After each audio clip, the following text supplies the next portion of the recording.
Yeah, for those of you who are used to that tune, that is a tune of Andre de Lang, a South African-born Swede with a German car, working with an American company to produce a movie that you will see very, very soon. And yeah, well, of course, you want to know who's talking. I can see that in your eyes, and that's the three of us right here. Very, very good evening to everybody. I'm going to open the microphones here and let my good friend Sven is back. Thank you. Yeah. Yeah, big time. Andre, did we miss him or? Yeah, I wasn't here either, so... Yeah, that's right. Oh, yeah. So I was, for those of you who don't know, Andre and Sven conspired to do what they call Home Alone 7. And this is one of those sequels, they leave me all by myself. They plotted, apparently, I don't know if you saw on the major networks, they wanted to know how would I deal with the notion of being like Celine Dion. All by myself. But Sven, where were you when you were not here? Tell us a little bit about that. Yeah, we were back to Spain again. Yeah. Sometimes back and forth in the winter. Yeah, it was school break and back to living in Spain. Yeah. Yes. Yeah. That was good. That's always good. Yes. I'm a big representing the country. No, it's a beautiful thing to be able to go there. You know? Yeah. It's like a second home almost. Yes. You know? Wow. I do remember you were saying it is easy to travel to Spain than to travel to Göteborg. Yeah, I always use that analogy. It's like more complicated to go to Gothenburg, and I prefer Spain. Yes. You know, it's easy because it makes it comparison. Like traveling Sweden in wintertime. What do you prefer? That's a good tip for us. Choices. Exactly. I mean, for those of you who don't choices know, are few, man. Yeah. For those of you who don't know where Göteborg is, that's how the Swedes say it. Yeah. Or Gothenburg, as we used to it. Yeah. That's on the west coast. Of Sweden, right on the other side. What is that? 4 hours with a train from here? Yeah, but it's on the other side. Like we're talking communications, but if you get in a car, it's like 3, 4, 5, 6, or whatever. So Sweden is big. Some people, you know, if you look at the map and travel and whatever, it takes a bit of time. Yes, it does. Yeah. Yeah. So and then if you look in Europe or whatever, you can get far on a plane. Yeah, that's to different regions, Yeah. the weather and whatnot. For those of you who want to travel, you're more than welcome to let us know. Yeah. What we do on these podcasts every Thursday evening is, in a way, travel. We travel down to South Africa and we travel back. We travel to different parts of the world geographically, but also virtually. This is what we do. But there's another journey that we take, and it's a journey we take in our hearts, in our minds. And that journey is intent on making a difference for young people in South Africa. Well, these young people are in a program where they learn the trade within agriculture in order to do 3 things for them. We provide training so that they can, number 1, maybe start their own business. Number 2, maybe explore, become so excited about the space of agriculture that they may consider studying further. But there's a third option for these young people, and it is for them to be able to become more employable. So the knowledge and skills training we provide enables them to maybe then find a job and become more employable by either a local farmer or another local business. And those 3 things are the kind of aspirations we have for them. It's what they need. It's largely in rural communities in South Africa at the moment, but it could also be in bigger cities, and we're exploring new possibilities. But there's an enormous need in South Africa's rural communities. And if you think you want to find out a little bit more about this and find a way to support what we do, there's an opportunity for you to do that. And while we play a song that we really enjoy and appreciate, we would like for you to consider donating, you know, when you have a moment and you want to give to what we are doing. You are champions, brave and fearless ones. You are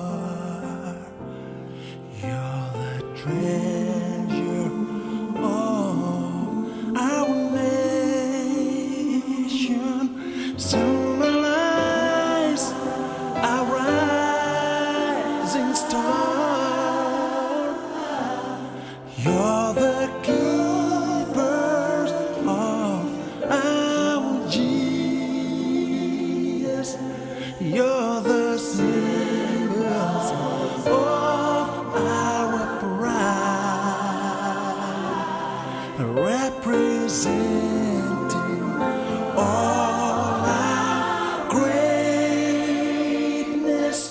By your power, you turn the tide. Oh, yeah.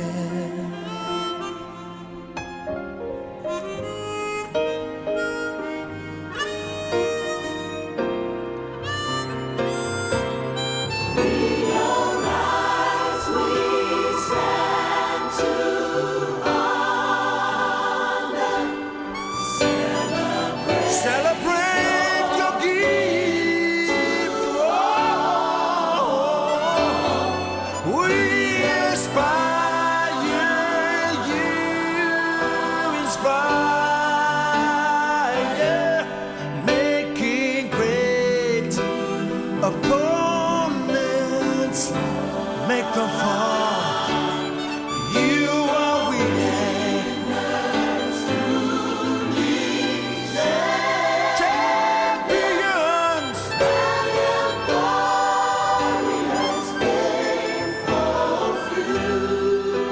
Ooh.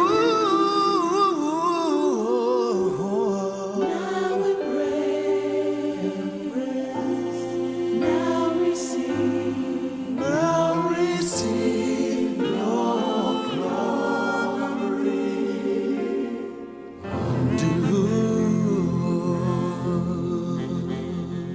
Those are the beautiful tones of Andre de Lang. Welcome back, and thank you for taking note of the website and taking note of how you can support what we do. We need all of the help that we can get. Talking about support, tonight's focus of this particular slot here is, and this the main aim here is to introduce you to this model of education that we have, so that in a way we can support your understanding of it, and we can deal with some questions that you have.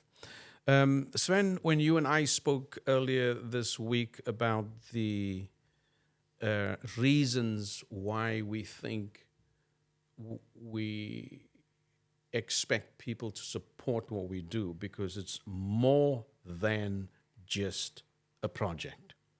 Andre, I know, when we were speaking at your place the other night, we were saying, this whole notion of people, that it's about people. It's projects are tools.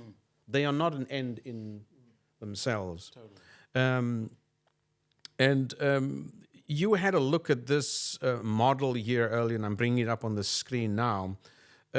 When you saw that the first time, Sven, what were you thinking? We have wisdom there, right in the middle. Is that something that you see very often as the core of a project, so to speak, an investment in people's life? Do we always pursue wisdom? Yeah, I think this kind of reached deep in interesting ways. You have kind of raise awareness or raise money for a charity or something. This is a little bit different. This is an educational or practical training program that with money enables support a real important function that's going to be self-sufficient. So it's like it captures a bigger scope, what we're doing, and in the end, what we're working on is wisdom, learnings, and quality of food and humanity along the way too. Mm-hmm. And like we said, there's also this entrepreneurial business thinking. It's not like there's some experts, here we have a problem, let's find a solution and implement and then go on, or something else. It's like work together, educate these people and projects, and learn along the way to create something self-sufficient that becomes a strength for the neighborhood or the city, and become very inspirational. And with the wisdom, it becomes an interesting model for everybody. We talk in the educational field or in the business field. You have to cover these areas in everything you do. So I think that's really why we were looking at this. I do when we were designing this model in 2018, we were trying to, before you start doing things, what is it that you will seek after? I think at any level, it's those choices, Andre. You know, our young people do have a need in that regard. I don't know if you will agree with me that capacity to make a wise choice is something probably not just our young people are struggling with. Everybody is struggling with it. But is that something that you particularly see amongst our young people? That they don't always make wise choices? Yeah, I mean, it's... when you don't know better, it's difficult to... It's almost like someone said before, you can't give what you don't have. Wow.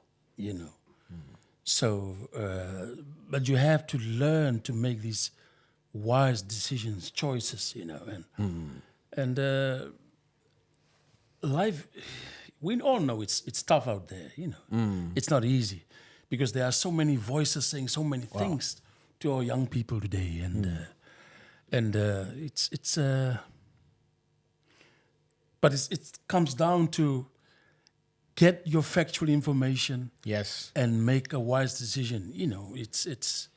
And you have to have that basis because you can't make a wise choice on the basis of nothing. Of nothing. No. Exactly. There's got to be something there. There has to and be you something. need somebody that believes in something too. Yeah. You need that support, Yeah. to keep you push and set you on the path. And we're here. We provide wisdom, but we also do it together. And like we talked from the beginning, it's essential of humanity with nutrition for everybody. Yes. We're like we were talking last night on the telephone, like some areas where there really shouldn't be any problem. There's total problem in food processing or diabetes and this and that or poverty, whatever. So it's like, okay, we have nutrition. We have education. We have business. How do we combine that? That's all the tools we all have to have a little bit of. But then every person has different strengths. So let's do this together and sit down. What are your strengths? And we provide a model that trains you to become stronger and better. Absolutely. And resharing. Yeah. And that's the whole thing. And that model is what you see on the screen right now. And it's something that we've been thinking of very, very specifically. And as you can see there, it's got these 5 major sort of prongs there. And the one right on the top addresses the issue of, well, let me start with the training one. On the right-hand side, my right, probably your left, you'll see this focus on formal education. So that's, you got to get something, as Andre is saying, you got to get the training. And we spend a lot of time doing exactly that. And then number 2, or just the second part, is mechanization. I have seen in these rural communities, and Andre, we've all seen this, especially our older young people and our older people. They are working so hard and toiling the soil. And yet there are some solutions. Well, let me first say, with all that hard toil, I mean, it takes a toll on the body, right? Yeah, and so they do not age graciously. They age tiringly, right? The body is beaten. Goes fast. But they are mechanized solutions. So we want to introduce young people to that. That must be part of it too. And then we have an element called transportation. Transportation, folks ask me, why did you put that in there? It's because these rural communities, you don't just get on a bus and go somewhere, or get on a train and go somewhere. There's not a bus 410 that takes. Well, no, this is for people. Sorry, 410 bus. This is the bus that takes you between Gulmarsplan and Jordbro. That's 810, 410. Anyway, I don't know. Anyway, but you don't have that, and so you have to, in your thinking, create a space to deal with how do people get to move in order to acquire the kind of knowledge. Now, of course, the idea was that let's keep this local so people don't have to travel. But be that as it may, young people still, they have to do that they want to do, that they want to come and join what we're busy with. Then there is new technologies. Of course, we expose our young people to that, get to learn a little bit more about what is innovative within indoor farming, how are drones being used today in agriculture, and how are wireless solutions being used to measure the width of a stem or the width of a leaf in order to tell the farmer the plant is healthy or it is dying. Those new technologies are fascinating, and so we're exposing young people to that. And the last one, and I spoke to Sven about this earlier, it's got to do with agro-processing. Now, you know, I don't know if you had the experience in rural South Africa that we would get the second grade apples or the second grade pears that the farmer is not selling to the market, or it will be sold at a reduced price. But so we want young people to begin looking at those resources and saying, look, what you have here is an opportunity to maybe turn this into jam, turn this into a juice. So you know, you have that. So you have an existing process, and so you learn the whole issue of processing them. And so, but what we wanted to also do as we work through this is ask questions. Now, of course, this question is how sure are we that the people that we are supporting can actually pull off certain projects, that they can do something for themselves? Do they have what it takes, so to speak? And how are we thinking through this? Now, this question came up, Andre, because we have shared some news here last week and the week before that Learning Academy Worldwide has managed to acquire a donor that wants to put in direct funding. And we've also signed the 6-year lease with this 2.5 hectare of land. So that means that this particular land gives us more practical experiences, and you can really plan long term now. Right? But so now what we were thinking was we want people to come alongside us and match what this individual has promised to give. And so probably next week we'll have more specifics in terms of how we're going to organize the matching. But if you, for instance, want to give and you want to support this is a legitimate question. Right? If we say that we want to teach young people agribusiness, if we want them to start their own business, if we want them to learn, we need to be also concerned about them earning. So the model we have is that while you learn, you can also earn. So at the end of this month, end of March, we start our new bridging program. And for the first time, young people will be the learning will be part of a business plan. So what you get in terms of funding is what is called a revolving loan. So if you can use these resources in a profitable way, the donor promises that money that will be put back again. So you have to show your ability to make a profit. And what is profit out of that? That's shared by the students. So that's the new sort of approach. So you learn and you earn. That's amazing. Does it? That sounds, but it's like this thing, they have to be taught. Yeah. They have to learn how to. Wow. Now, because now you're gonna need to learn everything. You're gonna need to learn business. You're gonna need to learn the whole value chain. What do you do before you plant? You prepare the soil. How do you do that? What are you going to plant? And if you're going to start working with money, you're going to need to know how to budget. So then business studies all of a sudden has become something more real than just something remote.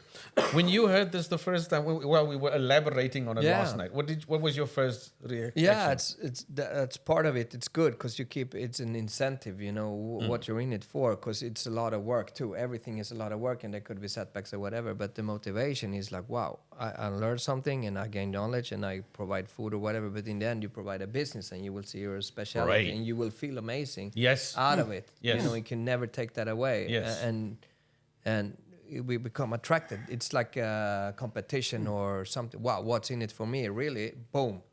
It is important, but wow, it's really interesting. Because it's good just to getting a training or a path to a better life. But this is also, wow, they put you in a business position. And we talked about microloans and everything. This is how you motivate. You have to get them inspired. It's in a sense a far better approach. But now, of course, people who are thinking, okay, well, whatever's on the table, our agreement is up till a certain amount. Yeah. We will match that. So with 100%, if somebody gives 100 crowns, we'll put 100 crowns in. And so all of a sudden you have 200 crowns. But now the question is, okay, the people that we are working with, can they pull it off? Yeah. Can they do it? Of course. Of course you would say. And I agree with you. Yeah, I mean, it's people want to. Yes. You know, I mean, I think everybody, we have this thing inside of us. We all want to succeed in some plan, Yes. some kind of level. You know, we all want to make it happen. You know, because I don't think anybody is happy with just doing nothing. Yeah. No, you're absolutely right. Yeah. And I think that when we were considering this question, we said one of the difficulties we see and hear in the dialogues when people talk about communities of need, even the wording is a little bit problematic, you know. We think people need the things we think they need, number one. And number two, we even call them under-resourced communities. Oh, man, I cannot say that to a young kid. No.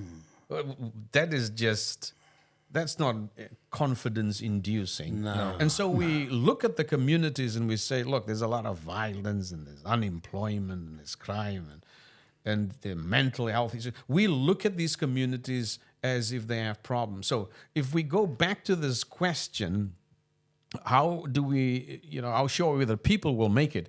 We think we have to get away from thinking what is wrong in the community. There you go. We Preach, have to move to this one. What is strong in the community? And so, to your question about can people pull it off, we say of course they can pull it off. Like you said, of course they can. It's because, and Andre, I had made a list here, but I had another million to the list. I feel that in these communities there's such a positive spirit. I mean, we were saying earlier that sometimes in the classroom I have to sing to these very, very morbid and depressed kids. Weren't you smiling? The whole world, and nobody wants to smile. But I feel that there's a positive spirit in these communities. But what about these other ones, Andre? Do you? Let's take that one, number 2 there on respect. Is that something that you see in our communities a lot? I think once people are being respected, you know, what you put in, you will get back. Get back, yeah. You know, and I think our people really, opportunity is everything. You know, Yeah. no matter how good you are at something, but if you don't have the opportunity Sure. to do or to be, you know, that's why they are so. I mean, people talk about the violence and all of that. It's because the people don't have opportunities, you know. Yeah. And I totally believe that. That's a good thing. That respect is there, but also has to be earned, right? It has to be earned, of course. It has to be earned. I've got one there that says people make do with what they have. Oh, I have seen that so many times. Yeah. You know, your people will come up with solution that you think, how did you put those two things together? Yeah. You know, and I know when the Swedish vocational training in agriculture school visited Harlem in South Africa, where we are working. That's now in when was it now? It was September. Yeah, September last year. They were very, very impressed. Sven, you would like this. Yeah. They were very impressed with the health of the horses. Yeah. In fact, they felt that the horses were very, very healthy. They were just concerned about the harnesses. Yeah. You know, because sometimes people were tying the harness together because there was a piece of leather missing, and they came up with an alternative solution. Now, okay, you can now argue, and we did say, okay, now that's something that we can support and help it fix. Yeah. But my goodness, that person didn't wait No. for a new harness. We came on here, and they've been going with that thing for the last 5-6 years. And so that spirit of making do with what you have is something that I really... Yeah, resourcefulness. Absolutely, Yeah, that's it's the word. important, you know. Your English is very good. Eagerness. Eagerness to learn. I've seen that, and then creativity, of course, is together with that, making do with what you have, and then talented and teachable. Yeah, that's important. That's it. If you have a hunger and a lust for it, that's key. Yes. Otherwise, it's not. So you need to desire Yeah. to learn, and I've seen that. I really have seen a great teachable spirit. I was asked by the students this week, because we were back after a short break here in the Swedish schools. I was asked about what did I do during the break, and part of it I spent some time online teaching. And I said, I was just reminded again how eager these young people are. Keen, take notes, soak things up, write things down, ask questions. Yeah. Very, very, very eager to learn. Now, as a consequence of that approach in that community, the community started seeing they are looking at us as if we are strong. And so the school felt very, very appreciative of our partnership. So the school became an opportunity for us to find a valuable partner. And that's the Harlem Secondary School. Not just that, the church became involved. Right? Because now the church felt, this is upliftment. This is definitely for the good of the community. And this is, of course, helpful. Not just that, and this is my favorite part, is that community-based farmers became a lot more than just community-based farmers. Now, this lady I know, her name is Lorraine Iso. She's a small-scale farmer. So she is not on Shutterstock or any of these places on Google where you find great images. This is a real person that you're seeing here online right now. And she was, at the first graduation last year in February, she was the keynote speaker. Now you're talking about a community that is strong. Why does the keynote speaker have to come from Cape Town or from another place? If the best person to inspire young people about agriculture is in the community, you can see on these images she gets her hands dirty. She's got her own approach to agriculture, and she's got strong views. And for those of you who would like to see, there's actually a video of hers online on our YouTube channel. Browse through there a little bit, and you'll be very, very, very surprised and encouraged, we are sure. Just before we go to that next question then, I don't know what you're thinking, gents. Are you, this notion of looking at what is strong instead of what is wrong, this is certainly a far better approach, Andre. It's a much better approach, because what is wrong when you look at all the failures and where you failed and you know how wrong things are. But what is strong is like, hey, this is what I could be. This is what I could become. This is how it could change. There is something to look forward to. We have something, let's work together, but the wrong thing is your head starts to hang and your shoulders start. They definitely, and we all know about it too, so you don't need to mention it. You know? And it's very dangerous, like you say, because you get in that mode and suddenly the energy is so low, and it's better to don't do nothing. It's like, why? And you kill the fire and the energy, and you just like in a group, you need one person. That's right. That to destroy it. It's like, no, you have to get that out. And our mind, if we start thinking, it's like method acting. We go into these characters. How do we get out? Don't even go there.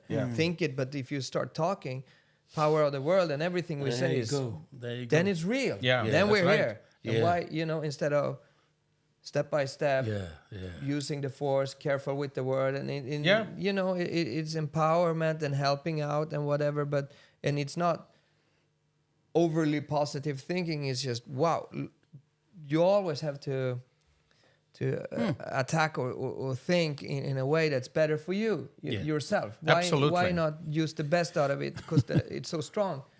That force. And when it's already under, it's all challenges, you know. Yeah. So we need to and make something out of it. You're absolutely right. This physical posture that we then take as one. And it's free. Yeah, that's right. And it's infectious too, you know. You're absolutely right. Soon everybody else will smile. Soon everybody else will be dancing. It's just that smile, and that's the human sapiens. You know, you can control your face and whatever, and that when you have the real deal locally too is amazing, because then it's just that's what you want to build on. Someone locally has made a progress rather than some flying from And I want to give a plug to a book that is shaping the way we think, because in our team, we work in South Africa, we have teachers and a management team that we work to try and manage things on the ground. One of the things that we do is we read and we try and understand from other initiatives like our own. What can we learn? And Cormac Russell wrote a book called The Connected Community. And this is one of the things that he says that is so potent and so powerful. You know, we forget the strength that is resident in these communities.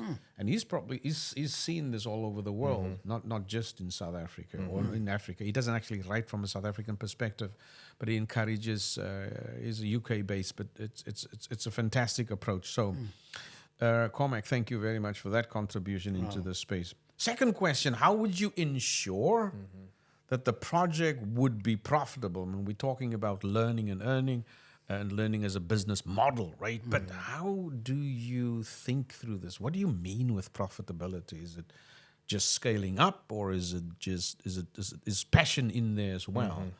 For example, is it more than just feeding people? Are you also concerned about what people eat? Nutrition, is that in there as well, for instance? Now, is that a valid question, Sven? Yeah, I think so too, because it's better, like we said, just attack everything that people might be thinking or whatever, and have a discussion on what is the different things, like profitability. What do you mean really, and how do we define it? Yes, like we define the wisdom in this project, you know. So profitability too profitability becomes sustainability, so we can continue on. In the business sector, this is a normal question, right? People want to know what is the return on investment. Well, not just for yourself, but if you say it is in the if end. You're asking people to, if you are suggesting that what you are busy with is something that will take a specific investment and enlarge it over time, you have to be. We have to be honest with people and say that this is a legitimate question. It's not just about greed, isn't it? No, and it's different sectors too. So it's like you can have a non-profit business, and you can have a commercial capitalism business, but non-profits could be from a hospital, a school, or sports team, and then it still has to make ends. You know what I mean? And it's not.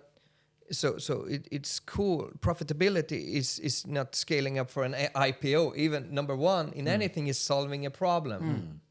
We got to solve something here, or we got to have some idea how to feed these people, or how or starting a service, or introducing a product that we position for solving something. You know, it could be from an energy drink that got people, you know. Chucked up, or from a shoe, or to a medicine, or to a school. And so it's just non-profit, profit, but it's all a business, and it had to cover some cost, and it has to be sustainable. And then in a business or whatever, you have to give it. You have to invest some money, and you give it some time. And there's like a failure or success rate, but there's also, you have to have in music too. How do you build a career? You can't just say one hit, one album right away. No, after 3 albums, we'll see what happens here. Yes. In business, is it 3 years or 5 years or whatever? But it's still some economics. And in last episode, so don't let the budget kill you, because you can overplan too. Everything starts something, but with at least a good scope of things, and then adjust, you know. But what we're doing here is just like, wow, if we play this right here, you'll be involved in something that solves a need. Yes. With you become trained and Yes. find a skill that you can use and develop that has a value. You're in Yeah. profit, Yeah. and then already like you can have sustainability, so you can continue on, Right. and you can explain and position it onwards, and you can get people excited to invest in you, so you can continue on, and in the end of it, profitability, if it's giving back or it's employing people. Yeah. Too. So That's right. that's There are profit too, different you ways know. of And measuring the way it. has been okay. So we want to return money. Yeah, the money is good, so we can inspire others. But just to have something functional that employs more people in the community, Right. then you so that Then there's mindset, that, you know, that benefit yeah, as well. and It's not just, always monetary. No, it's not just like okay, we have a water crisis. Let's buy a lot of water and we drank it, and then what? Yeah. Like you know, that's but no, Yeah. or rescuing something, you know, it's no, Yes. we're educated. That's like the business mind. So Yeah. the Yes. profitability is like, no, we're doing something sustainable. We're creating a lot of value. Yes. The value is in the people, it's in the community, Yes. it's all over. And for this amazing cause of nutrition. And in that area, we find, wow, this crop or this thing, there will be different skill. This guy here maybe develop something for in the needs of transportation. This one is best in this. This Yes. is it. So it's all profit and value. So human capital, brand capital, whatever you do, you know. So that's how you attack it in business, Yeah. and then return on the investment is just like okay, later down the line, as an objective, you know. Right. But the money will be used as a resource Yeah. to build something, and we're betting on that. And then in any normal business or whatever, people just go for it because they're solving and they see a need in the market or in the society. Yes. So that's the profitability. And I'm glad you're talking about the betting side thing because Yeah. you and I were talking is that there's Yeah. no guarantees, right? There's nothing. You And that's the but, cool. Yeah, in a way, Yeah. the three of us, Yeah. I have to say, and I'll put the three of us Yeah. on so you can see Yeah. who you're talking to. Yeah. You're talking to me. Yeah. I'm talking to us. But you know, in a way, if this can Yeah. be an encouragement for you, you can get to know us Yeah. if you really want to support what we're doing.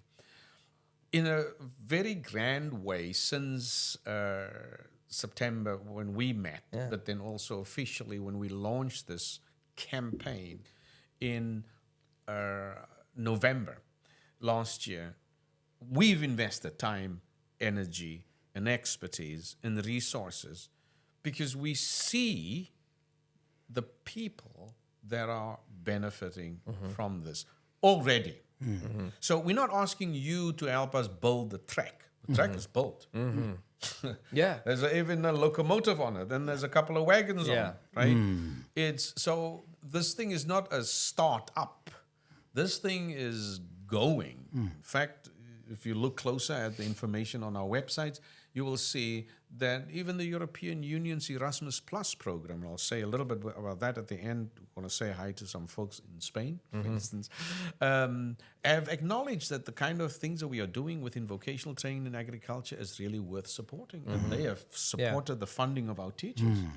And our teachers are in Spain right now. But back to this vital question here, it's a legitimate one. And we are not just scaling up. And I think, let me just say something very quickly about the scaling up and the passion thing. Both of us know the name Vusi Thembakwayo from South Africa, this businessman. You know, it was Vusi that you will enjoy this guy, there's no doubt about it. But he tossed this question and he says, you know, sometimes you must understand that certain businesses, they just don't scale up. Because if you go to this guy's restaurant, and this is the example he uses, he takes his wife to this restaurant, it's a fantastic restaurant. I think it's just outside of Joburg. I mean, he says the service is okay and the building it's all right. He says, but the food, it's just out of this world, he says. And you see, when popping the question to the guy, says, you know, you're doing such a great job here. Have you ever thought of scaling this thing up? He says, no, never. He says, if I scale this thing up, I'll lose my soul. Right? So there's some businesses like that. And then there's, of course, McDonald's and everything else. But you're not going to take your wife to McDonald's for something special, right? Yeah. And that's and I thought that was an inspiring way of looking at that, so that particular difference. And so this question, one of the things we have to say that we have become good at, and you can have a look at this slide maybe later on if you do want to. But there are 4 parts. Something that we are really doing. We listen to people. So we can share with you the process that we follow. And Sven dropped a word earlier, just talk about that we are doing things differently. And that's really, really it. We do things differently. We're not perfect, but we do things differently. And one of those things is we listen to people. They give us little items of budgeting and they say, this is what that cost. But we don't stop there. We sort of check it out, right? We then calculate things. So we have a team of people that make sure that, if students come with a budget, we're going to make sure that this is not just a lot of numbers that are put down. So we have a way to strengthen the quality of the process by having people that are skillful in those areas that can look at this. And then we compare. We'll listen to what you say. We listen to what people say. Because, there are, if we think about from Lorraine Iso, interestingly, after our conversation, I had a 45-minute meeting with Lorraine. Yeah. And we were talking about all sorts of things. And one of the questions I had to be just about the quality of the seed potatoes that she used. And so she knows a lot. But if we compared with what somebody else would say, she learns and we all learn. And then, of course, and then you see a picture there again, we snipe. And sniping just means we get the people who are really good in the community. And now, again, that's not a guarantee, but it's a process that we follow that protects or de-risks, and that's the word that we were using when we're promoting this particular podcast. It's a way of de-risking the investment. So take the risk away by, number one, having a process where you listen to people. You have a process where you are committed to making sure that everything is calculated as best as possible, supported by people who know the industry. And then number 3, that you compare what people tell you and what they give you with other options so that you can come and say, okay, no, this is viable, we can do it. So there's a whole process. And then, of course, local experts, people who are working in the trenches, people who have their own space. She, for instance, has 6.5 hectares she can plant on. Plus the 2.5 that we have, and there's some other folks in the community. That should surely be considered to be encouraging, wouldn't you say, Andre? Just the fact that we can't guarantee everything, but is it helpful that if somebody wants to know, okay, will this be profitable? Addressing the process we follow does that help?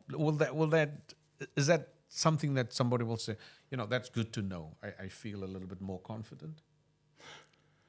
Well, how would you know if you don't get down and do it? Yes, that's also true.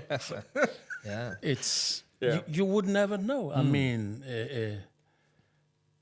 you have to get in there and give it your all. Yeah, you know. Yeah.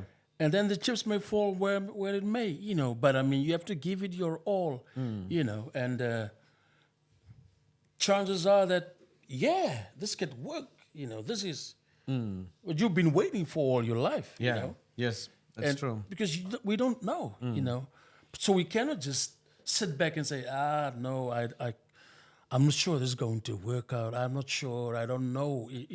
Then nothing's going to get done. Nobody will be able to do anything. Especially in agriculture, you don't know what the weather's going to be like tomorrow. You're never going to start. Totally. And it's like now the process is very transparent, like you say. So it's very comfortable too, and it's proven. It's already ongoing, and you already get from X amount of students, you tripled in 1 year. Oh yeah, absolutely. And the power in numbers, it's like Yeah. It's already, it's not the start. It's like a process already going. So it's come a long way. If you in the business cycle or whatever, like the framework, things could get started on just on an idea. Here is very established. You got a whole platform of teams and expertise, and normally something a smaller project just starts up and nothing is there. Poof, Yeah. poof, poof. Here already, if you put people in a training program and trained by the trainer and the numbers of the students you mentioned in this program and the attention it gets and it's real and you document it, it's come a long way. It's a proven method. You know? And I think that one of the key elements of some of the failures, if you wish, is that the people who are supposed to benefit from these interventions are not in that process. Yeah, of course.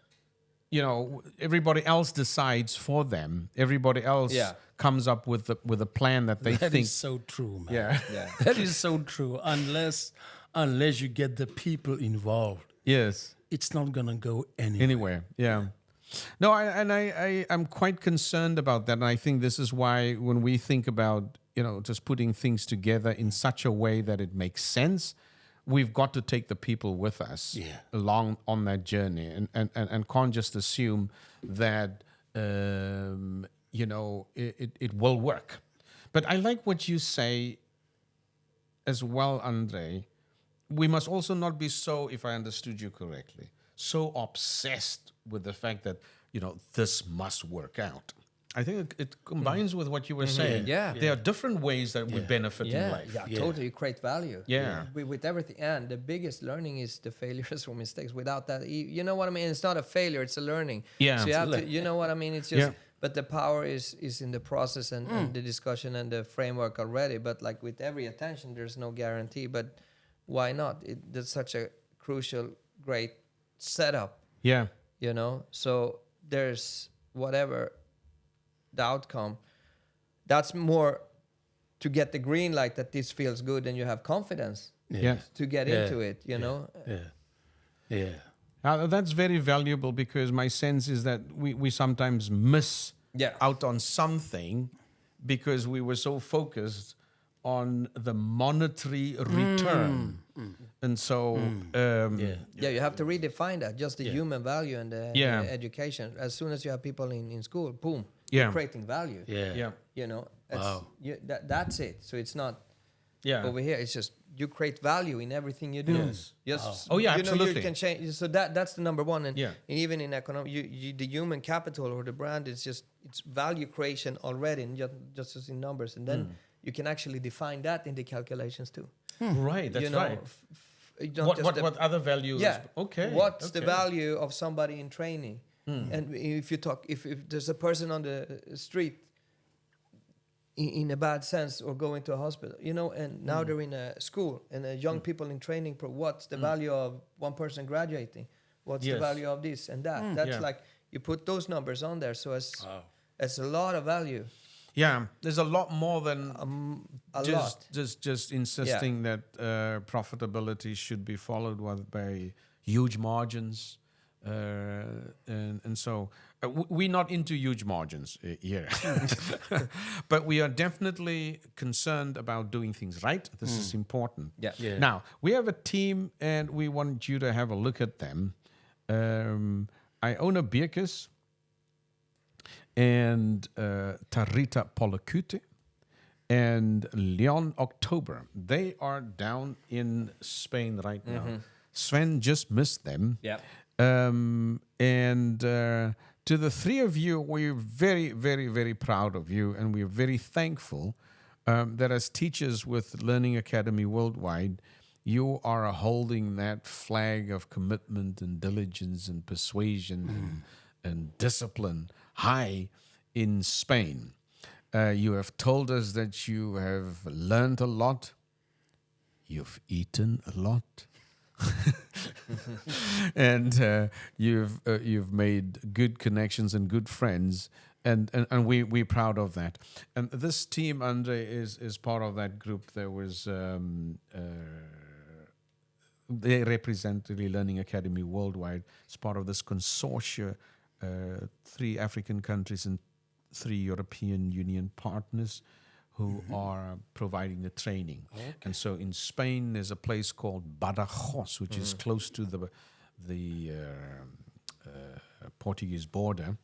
And there they are sort of job shadowing and also learning about other agricultural features. And they seem to have had a fantastic time there. So that's where you'll be going tomorrow? Or Yeah, I will meet them. I'll be in Madrid, so they coming from Badajoz about 4 hours from Madrid west. If they're traveling from there, east. Sorry, but yeah. So I don't know if you want to say something to them. Hey guys. Yeah, that's Andre saying hey, and if you there's he now. He's now showing his real face there, and so yeah, all of the best, and I'll see you tomorrow evening. That's for sure. Wow. And then on Saturday we'll spend some time. Sven, you have a surprise for them. Do you For wanna, sure. Yeah. Do you want to show? Yeah, we should show it. Yeah. I'll get one. This is really. Should we show? Yeah. Sven's going to show you a surprise. Okay. Yeah. Now, while Sven is getting the surprise, he's always into surprises. Yeah. So. Yeah. So there you are. Now, these are the T-shirts that we had, Sven and Maria had printed. Yeah. And they're going The to. whole thing here. Oh. Yeah. You see How the cool is quality that? and the logo, everything is beautiful. Yeah, everything came out Yeah, you quite see lovely. the whole. Yeah, that's lovely. Wow. Yeah. So we gotta have the. Let's see if see if that other camera can pick it up. This one that's closer. There you go. Yeah. So and the Yeah. backside is spectacular. You know. It's Yeah. just Wow. beautiful. Yeah, neat. Yeah. That's cool. Wow. Yeah. That's cool. That's Yeah, cool. man. Yeah, that's a cool way. It's Yeah. amazing T-shirts, all the logos and everything, and it's good to have. It's you know, it's a statement too that it's all there. Yeah. Beautiful logos and Beautiful, beautiful. and when Yeah. you wear them, people, you know, there's the story it's- behind it. You know? Absolutely. It becomes official. You know. Yeah. Put it on 2 legs, man. Yeah. yeah. It was good to be part of this time together this evening. Thank you very, very much, gentlemen, for joining. Thank you. Thank you. Thank you. It was good to be here. It's always a pleasure. Yeah. Yeah, it's awesome. Sometimes I feel we should have these podcasts to be short, but it's very impossible. It's impossible. It's hard with this. No, today Yeah. it just flowed on too. Yeah, it was not easy. No. So we are still live. For those of you who wondered what in the world is going on in Stockholm, Sweden this evening, nothing's going on. Nothing. The only thing that's really going on happens at a place called Sven's. Yes. And the address, if you want to come and join us, of course, you're going to have to let us know before you rock up here. It's Birkagatan number 10 in Stockholm in Sweden. And that's where we are sitting right now. And so we are very, very appreciative that you had taken your time to spend with us. Yeah. And of course, we would appreciate your help. From all 3 of us, good night and have a wonderful, wonderful evening. You take care, whatever you're doing. Bye-bye. Thank you, everybody. everybody. Thank you. Ciao. Thank you. Bye-bye.